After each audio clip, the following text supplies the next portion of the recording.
देखो, हम लोगों की अभी तक जितनी भी क्लास हुई, इस क्लास में हमने कौन से टॉपिक के बारे में पढ़ा।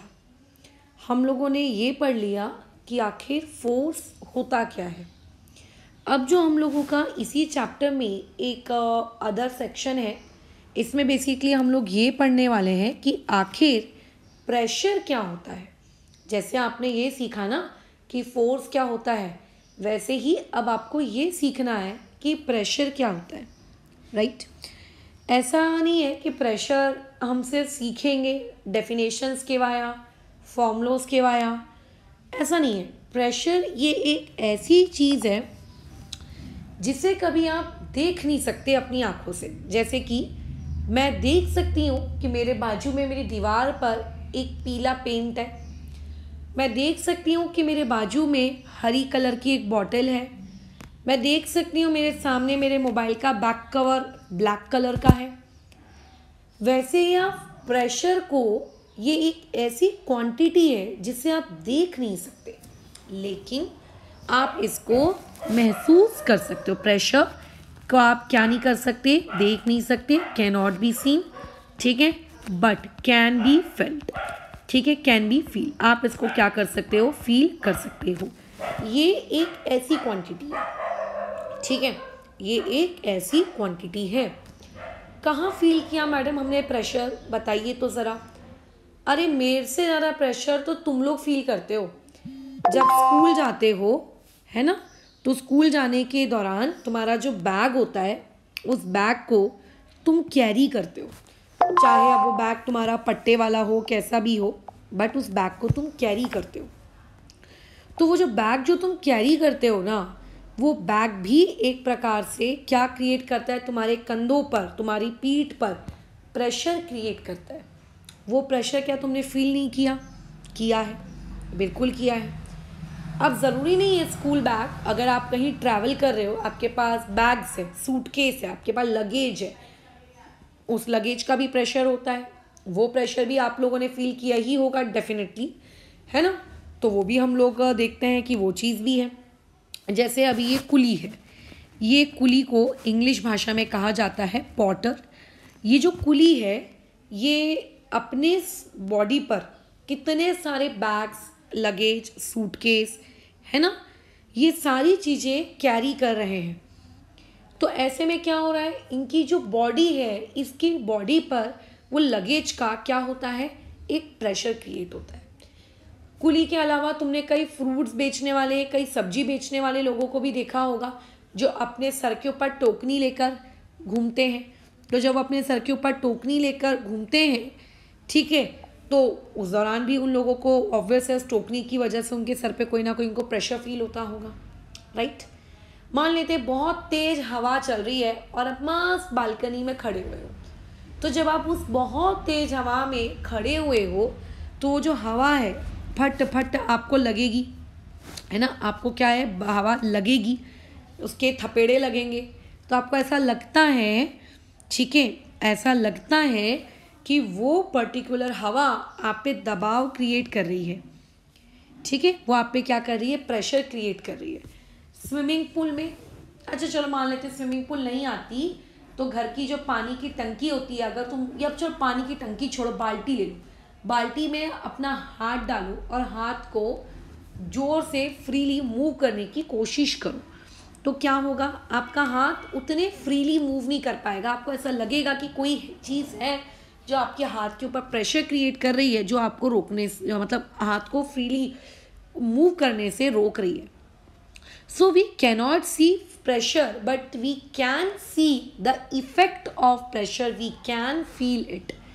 हम प्रेशर को देख नहीं सकते एग्जैक्टली कि देखो ये पीला कलर है, देखो देखो वो प्रेशर जा रहा है, ऐसा नहीं कर सकते। बट हाँ, आप उसके अलग अलग इंस्टेंसेस पर आप उसका क्या देख सकते हो, उसके इफेक्ट्स देख सकते हो। जैसे कभी कोई इलेक्ट्रिसिटी को देख सकता है क्या?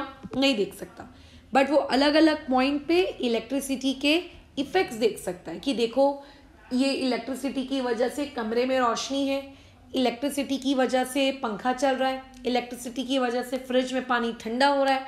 आप इलेक्ट्रिसिटी नहीं देख सकते, बट आप इलेक्ट्रिसिटी के क्या कर सकते हो, क्या कर सकते हो, आप इफेक्ट देख सकते हो, ठीक है। क्या ये बात क्लियर है? अच्छा, अब आगे बढ़ते हैं। वो ये है कि मैडम ये तो चलो ठीक है बात कि अलग अलग इंस्टेंसेस पे हम लोग प्रेशर को क्या करते हैं, फील कर सकते हैं, बट ठीक है, बट अगर मैं फिज़िक्स की लैंग्वेज में, अगर मैं साइंस की लैंग्वेज में समझना चाहता हूँ कि आखिर प्रेशर क्या होता है, तो आप फिज़िक्स की लैंग्वेज में, आप साइंस की लैंग्वेज में प्रेशर को कैसे एक्सप्लेन करेंगी? आपके according to the language of physics, according to the language of science, pressure क्या होता है? तो देखो, बात बहुत ही सिंपल सी है। हम लोगों ने इस चैप्टर में फोर्स पढ़ा, बिल्कुल मैडम, हमने इस चैप्टर पे फोर्स पढ़ा। हम फोर्स किस पर लगाते हैं?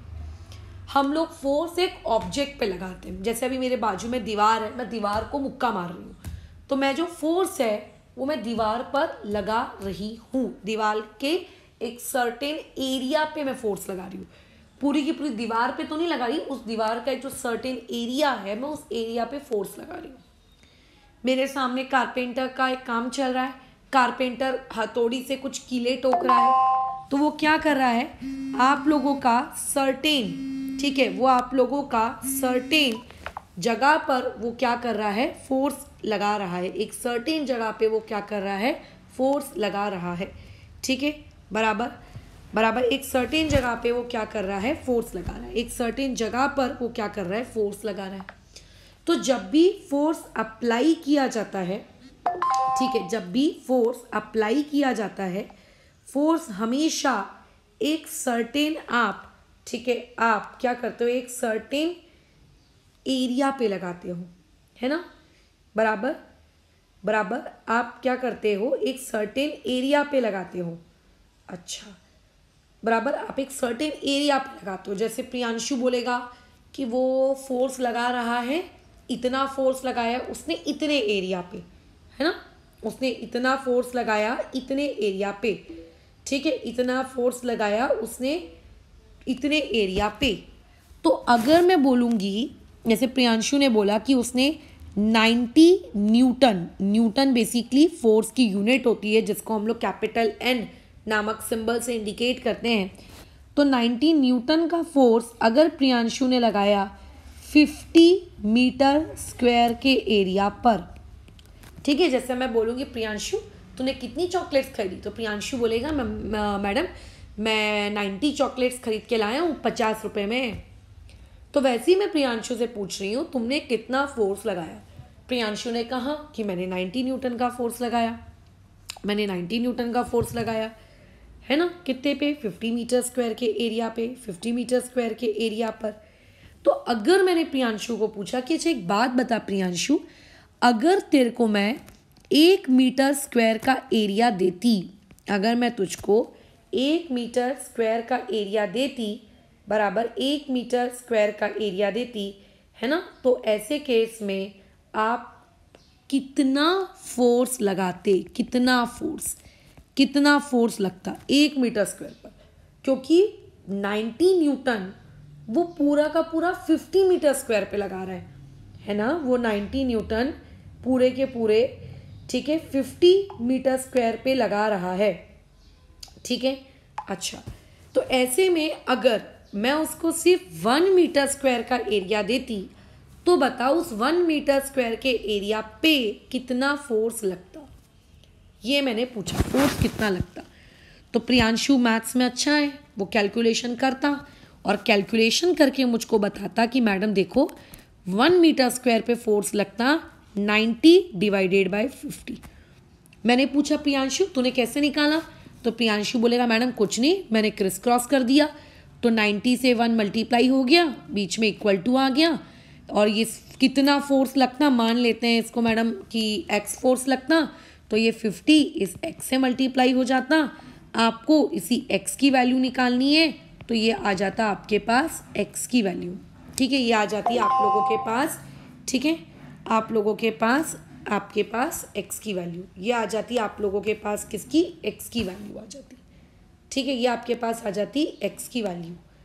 अच्छा ठीक है मैडम, तो इससे पता चल जाता कि 1 मीटर स्क्वायर पर कितना फोर्स लग रहा है, 1 मीटर स्क्वायर पे 90/50 का फोर्स लग रहा है।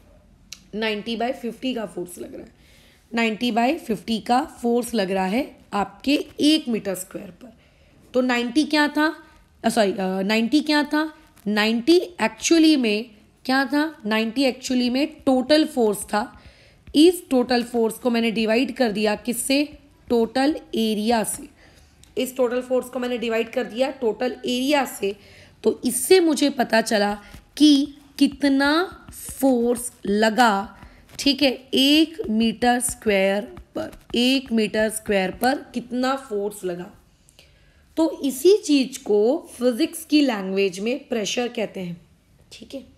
इसी चीज को फिजिक्स की लैंग्वेज में प्रेशर कहते हैं कि 1 मीटर स्क्वायर पर कितना फोर्स लगा, 1 मीटर स्क्वायर पर कितना फोर्स लगा, तो उसी को हम क्या कहते हैं, प्रेशर। और देखो यही चीज लिखी है, the force acting on a unit area, unit area मतलब एक एरिया पर एक, अब वो 1 मीटर स्क्वायर भी हो सकता है, वो 1 सेंटीमीटर स्क्वायर भी हो सकता है, 1 फीट स्क्वायर भी हो सकता है, वो कुछ भी हो सकता है, ठीक है। तो एक यूनिट एरिया पे कितना फोर्स लगा, इसी को बेसिकली हम लोग क्या कहते हैं, प्रेशर कहते हैं।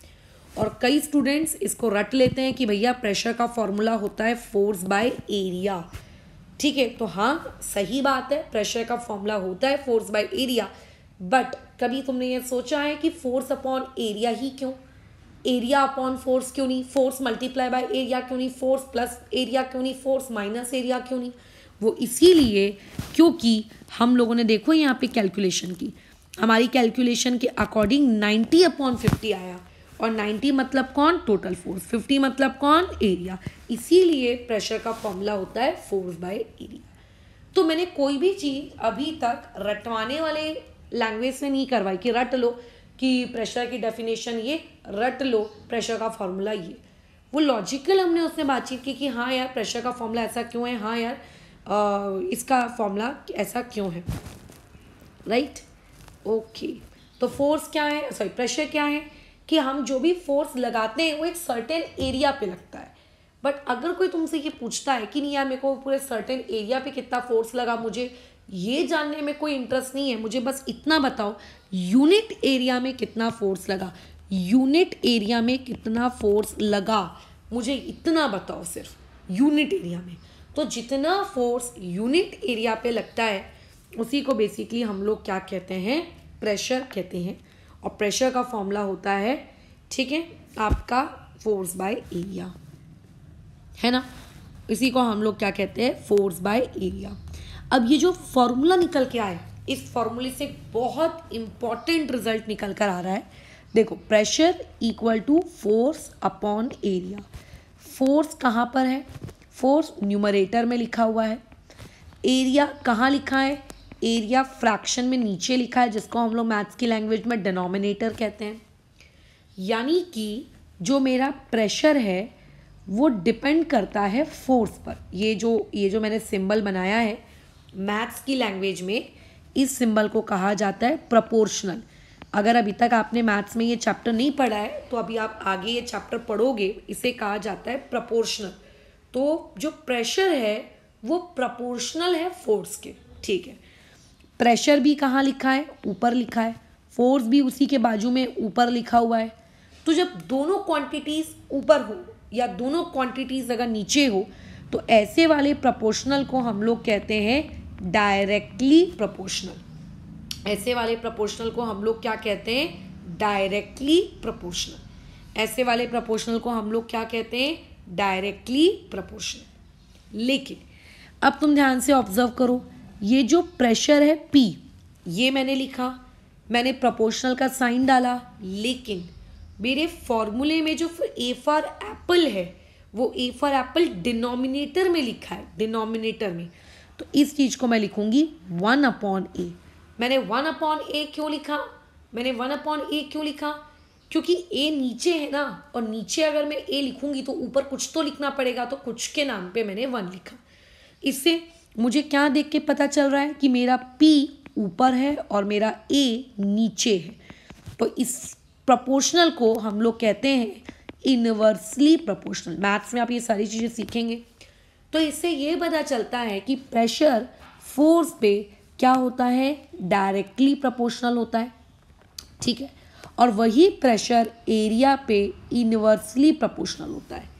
इनवर्सली प्रोपोर्शनल का मतलब अगर एक क्वांटिटी बढ़ेगी तो दूसरी क्वांटिटी घटेगी। मतलब अगर मैं कहूँगी कि मैं और सुधांशु एक दूसरे पे इनवर्सली प्रोपोर्शनल है, तो इसका मतलब ये होता है कि अगर मैं कहूँगी सुधांशु खड़े हो तो सुधांशु बैठ जाएगा, उल्टा करेगा हर काम। अगर मैं बोलूँगी सुधांशु लेफ्ट जाओ तो सुधांशु राइट जाएगा। इसे कहते हैं इनवर्सली प्रोपोर्शनल, कि उल्टा काम करना। और डायरेक्टली का मतलब क्या होता है, जो बोल रहे हो वो कर रहा है सुधांशु। अगर मैं उसको बोल रही हूँ लेफ्ट जा तो लेफ्ट जा रहा है, मैं बोल रही हूँ राइट जा तो राइट जा रहा है। तो प्रेशर का फॉर्मूला भले ही फोर्स बाय एरिया होता है, यानी कि प्रेशर दो क्वांटिटीज पे डिपेंड करता है, एक फोर्स पे डिपेंड करता है और एक एरिया पे डिपेंड करता है। फोर्स पे डायरेक्टली डिपेंड करता है, ठीक है। फोर्स बढ़ेगा तो प्रेशर भी बढ़ेगा, फोर्स घटेगा तो प्रेशर भी घटेगा। लेकिन लेकिन लेकिन प्रेशर जो है वो एरिया पे इन्वर्सली प्रोपोर्शनल रहता है। इसीलिए देयरफॉर अगर एरिया बढ़ेगा, ठीक है, अगर एरिया बढ़ेगा तो प्रेशर घटेगा, और अगर एरिया घटेगा तो प्रेशर बढ़ेगा। उल्टा काम करते हैं, ठीक है। प्रेशर एरिया के साथ इनवर्सली प्रोपोर्शनल होता है, यानी कि एरिया बढ़ाओगे तो प्रेशर घट जाएगा, एरिया कम कर दोगे तो प्रेशर बढ़ जाएगा। क्या ये बात समझ में आ रही है? एरिया घटाओगे तो प्रेशर बढ़ जाएगा, एरिया बढ़ाओगे तो प्रेशर घट जाएगा। अब इसी चीज का मैं तुम्हें एक बहुत ही प्यारा सा खूबसूरत सा इलस्ट्रेशन देती हूँ। देखो, आपके पास स्कूल बैग्स होते हैं, सभी के पास होंगे स्कूल बैग्स। स्कूल बैग में आप किताबें भरते हो, किताबों की वजह से बहुत ज़्यादा फोर्स लगता है। अब जो स्कूल बैग के पट्टे होते हैं जिसे आप अपने कंधे पर डालते हो, जिसको हम लोग स्ट्रैप्स कहते हैं, वो जो स्ट्रैप्स होते हैं वो आपके बैग के अगर मोटे हैं, अब यूजुअली पहले जो बैग्स आते थे उससे मोटे मोटे स्ट्रैप्स होते थे, लड़के लड़कियां उस बैग को लेकर स्कूल जाते थे। फिर अभी बैग थोड़े फैंसी हो गए, मॉडर्न बैग्स आ गए, उनके देखना अगर मान लेते हैं आपने कोई ऐसा बैग यूज़ किया जिसके स्ट्रैप्स एकदम पतले हैं, पर्स के जैसे, लेडीज़ लोग जो पर्स लेती हैं ना वैसे वाले पर्स के जैसे पतले पतले स्ट्रैप्स हैं, ऐसे पतले पतले स्ट्रैप्स हैं, तो क्या होगा, जो बच्चा उस बैग को कैरी करेगा, बच्चा उस बैग को जो कैरी करेगा उसको ज़्यादा फोर्स लगेगा कि कम फोर्स लगेगा? बताओ, उस बच्चे को ज़्यादा फोर्स लगेगा कि उस बच्चे को कम फोर्स लगेगा? तो अगर आप मोटे पट्टे का बैग यूज़ करते हो तो यहाँ पे एरिया कैसा रहेगा? ज़्यादा रहेगा। अगर एरिया ज़्यादा रहता है तो हमेशा ध्यान रखना फोर्स कम रहता है। अगर एरिया ज़्यादा रहता है तो फोर्स कम रहता है। अगर फोर्स मतलब प्रेशर आप लोगों का क्या रहता है? कम रहता है, प्रेशर कम रहता है। अगर प्रेशर कम है तो आपको अच्छा लगेगा, आपको दर्द नहीं होगा, आपको थकान नहीं होगी। लेकिन अगर आप पतले पतले स्ट्रैप्स वाला बैग यूज़ करोगे तो आपका जो एरिया है वो एरिया कम हो गया, तो एरिया कम हो जाने की वजह से प्रेशर क्या हो जाएगा? बढ़ जाएगा, ज़्यादा हो जाएगा और आपको दर्द होगा। ठीक है, मान लेते हैं जितनी किताबें मेरे बैग में है उतनी ही सेम किताबें तुम्हारे बैग में भी है, बट मेरा बैग मोटे मोटे पट्टों का है एकदम, भले ही दिखने में कैसा भी दिखे, है ना, तुम्हें पसंद आए ना आए, और तुम लोगों ने एकदम पतला सा बैग लिया, स्लिम ट्रिम, तो किसको ज़्यादा दर्द होगा? तुमको ज़्यादा दर्द होगा, क्योंकि तुम्हारे बैग का जो पट्टा है, वो जो एरिया है, वो एरिया क्या है? कम है। वो एरिया क्या है? कम है। क्या ठीक है? क्या ये बात समझ में आ रही? क्योंकि वो एरिया क्या है? कम है। अब देखो, यही चीज़ आपके बुक में यहाँ पे लिखी हुई है, कैन यू एक्सप्लेन नाउ कि why shoulder bags are provided with broad straps and not thin straps? आप जो शोल्डर बैग्स लेते हो उसकी स्ट्रिप मोटी क्यों होनी चाहिए? क्यों? क्योंकि मोटी स्ट्रिप रहेगी, एरिया ज़्यादा रहेगा, एरिया ज़्यादा रहेगा, प्रेशर कम रहेगा, प्रेशर कम रहेगा तो हम लोगों को दर्द कम होगा। ठीक है, तो यहाँ से आपको स्कूल में गिव रीज़न के फॉर्म में क्वेश्चन पूछा जा सकता है कि समझाओ। तो अगर मान लेते हैं स्कूल में ये चीज़ पूछी गई तो आप अपना आंसर कैसे रिपोर्ट करोगे? पॉइंट नंबर 1, क्या लिखोगे? पॉइंट नंबर 1, ठीक है। पॉइंट नंबर 1 में आपको ये लिखना है कि प्रेशर, ठीक है, एंड एरिया। मैं प्रेशर का सिंबल P लिख रही हूँ, बट जब तुम आंसर अपनी किताब में लिखोगे तब तुम्हें P नहीं लिखना है, पूरी प्रेशर की स्पेलिंग लिखना है। और एरिया का सिंबल A नहीं लिखना है, पूरा का पूरा मतलब एरिया की स्पेलिंग लिखनी है। Are inversely proportional to each other, ठीक है, ये ऐसा लिखोगे। मैं शॉर्ट फॉर्म में PROP डॉट लिख रही हूँ, आपको पूरी स्पेलिंग लिखनी है प्रोपोर्शनल की, ठीक है, कि एक दूसरे के इनवर्सली प्रोपोर्शनल होते हैं, बराबर। अच्छा, उसके बाद हमको ये लिखना है in broad steps, in bags with broad step. अगर आप ऐसा लेते हो, कोई बैग लेते हो जिसकी जो स्ट्रैप्स है, जिसकी जो बद्दियाँ हैं, है ना, अगर वो मोटी हैं, तो उसमें हम लिखेंगे कि there is large area, there is large area, ठीक है, there is large area hence less pressure, ठीक है, वहाँ पे एरिया ज़्यादा है इसीलिए प्रेशर क्या होगा? कम। फिर उसके बाद C पॉइंट में लिखोगे इन बैग्स विथ थिन स्ट्रैप्स। अगर आपके पास कोई एक ऐसा बैग है जिसमें स्ट्रैप्स कैसी है? थिन है, पतली है, ठीक है, तो ऐसे थिन स्ट्रैप्स वाले में क्या होगा? There is small area, there will be, is मत लिखना, विल बी लिखना, there will be small area and large pressure, ठीक है, एंड लार्ज प्रेशर। फिर D पॉइंट करके लिखना देयर फोर, ठीक है, therefore large straps bags are used for less pressure, ताकि हमें प्रेशर लेस फील हो सके, ठीक है, इसीलिए हम लोग ऐसे बैग्स का इस्तेमाल करते हैं जहाँ पे लार्ज स्ट्रैप्स होते हैं। वैसे ही एक और बहुत ही प्यारा सा एग्जाम्पल इसके बारे में यहाँ पे डिस्कशन किया जा सकता है, वो ये कि जब भी हमें किसी चीज़ को काटना होता है, जब भी हमें किसी चीज़ को छेद करना होता है, तो जो टूल्स हम लोग यूज़ करते हैं, ठीक है, उस सारे कामों को करने के लिए, कटिंग करने के लिए, पियर्सिंग करने के लिए, पियर्सिंग का मतलब जैसे आप कान छेदते हो, नाक छेदते हो, है ना, तो ऐसे में एकदम पतली सी वायर यूज़ करते हैं ज्वेलर्स वाले, उनकी हमेशा शार्प एजेस ही क्यों होती है? जैसे अगर मान लेते हैं तुम्हारे घर में भिंडी है, भिंडी आप जानते हो कितना मुलायम सा सब्जी है, राइट, कितना मुलायम सब्जी है, तो भिंडी को अगर आपको काटना है तो आपको कैसा चाकू होना? ठीक, आपको बड़ा सा एकदम कटहल काटने वाला, कद्दू काटने वाला, उतने बड़े चक्कू की आपको ज़रूरत, नारियल काटने वाले जैसे चक्कू की आपको ज़रूरत नहीं है, छोटे से चक्कू से काम हो जाएगा। बट अगर आपके चक्कू में धार नहीं है, अगर आपका चक्कू ब्लंट है, ब्लंट मतलब धार नहीं है, ऐसे चक्कू से आप उस मुलायम सी अगर भिंडी को भी काटने की कोशिश करोगे ना, वो भिंडी नहीं कटेगी, वो भिंडी कटेगी नहीं। सोचो, कद्दू कटहल तो दूर की बात है, कटेगी ही नहीं वो भिंडी। तो इसीलिए क्यों? क्योंकि अगर वो शार्प रहती है, शार्प में वहाँ पे एरिया क्या हो जाता है? कम हो जाता है, और अगर एरिया कम है तो प्रेशर ज़्यादा है, और अगर प्रेशर ज़्यादा है तो चीज़ें बहुत ही ईजीली से कट हो जाती हैं, ठीक है, इसीलिए, बराबर, इसीलिए। तो देयरफॉर जब भी आप टूल्स यूज़ करो तो वो टूल्स आपके कैसे होने चाहिए? शार्प होने चाहिए। अगर टूल्स शार्प नहीं है तो ऐसे केस में क्या होगा? आप लोगों का जो कटिंग है वो इजीली नहीं हो पाएगी, है ना, बस खत्म। ये दो चीज़ें in the form of give reason आपको पूछी जा सकती हैं। तो एक का तो मैं आपको ऑलरेडी आंसर लिखवा चुकी हूँ, दूसरे वाले का आंसर आप मुझको लिखकर चेक करवाएंगे अपने वर्ड से, अलग से चेक करवाना कि देखो मैडम ये इस वीडियो के क्वेश्चन का होमवर्क था, ये हम आपसे चेक करवा रहे हैं, ठीक है। तो यहाँ पे हमने आज इन जनरल प्रेशर के बारे में बात की।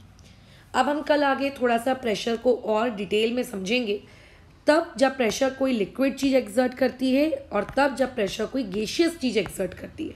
नहीं तो हम लोगों का सोचना कैसा होता है कि नहीं प्रेशर तो सिर्फ एक सॉलिड चीज़ एक्सर्ट करती, नहीं, लिक्विड भी कर सकता है। मैंने कहा ना, घर की बाल्टी में अपने हाथ डालो और हाथ डालने के बाद क्या करो? अपने हाथ को फ्रीली मूव करने की कोशिश करो। आपका हाथ फ्रीली मूव नहीं हो पाएगा जितना इजीली वो हवा में मूव कर पा रहा है। ये इंडिकेट करता है कि पानी का एक प्रेशर होता है। जैसे बड़े बड़े पानी के टैंकर्स आते हैं, यूजुअली गर्मियों में जब हमारे घर में पानी का शॉर्टेज हो जाता है तो पीछे क्या होता है, एक बड़ा सा पाइप लगा होता है, उस बड़े से पाइप से बहुत सारा पानी निकल कर आता है। अगर तुम उस बहुत सारे पानी के सामने जाके खड़े हो जाओगे ना, पानी के प्रेशर से कहीं दूर फेंका जाओगे, सोचो, है ना। तो पानी का भी प्रेशर होता है, पानी भी आपको नुकसान पहुंचा सकता है। पानी छोड़ो, कोई भी लिक्विड, ठीक है, वो आपको नुकसान पहुंचा सकता है। ठीक है, जैसे कि एक डायग्राम देखो, इस डायग्राम में क्या बताया जा रहा है कि जैसे ही उस बॉटल में छेद हुआ, उस छेद की वजह से क्या हो गया, जैसे ही बॉटल में छेद हुआ वो देखो पानी बाहर बहने लग गया।